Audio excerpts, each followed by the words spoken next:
Teachers day gift দিতে গিয়ে যা হলো, গিফট নাকি ফিস? ম্যাম, এই নিন আপনার টিচার্স ডে গিফট। বাহ, এই পেনটা তো দেখতে খুব সুন্দর হয়েছে রে, কিন্তু এটা তো লিখছেই না। তাহলে ওটার মনে হয় কালই শেষ হয়ে গেছে। দেওয়ার কি দরকার ছিল তাহলে পেনটা? ম্যাম, আমি কিন্তু এই মাসের ফিসটা ক্লিয়ার করে দিয়েছি। ও, আরে পেনটা তো এবার গড়গড় করে লিখছে। না না না, কালিটা খুব সুন্দর, আমার খুব পছন্দ হয়েছে এই পেনটা।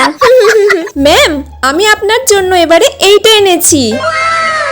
পারফিউম? তোমাকে কে টিচার্স ডেতে আমাকে এইসব গিফট করতে বলেছে? আমার এইসব চাই না, আমার যেটা দরকার তুমি আমাকে শুধু সেটা দিয়ে দিলেই হবে। তুমি আমার ফিসটা মাসে মাসে দেওয়ার চেষ্টা করো। হ্যাঁ ম্যাম, মনে হয় 2 মাসের ক্লিয়ার নেই। 2 মাস?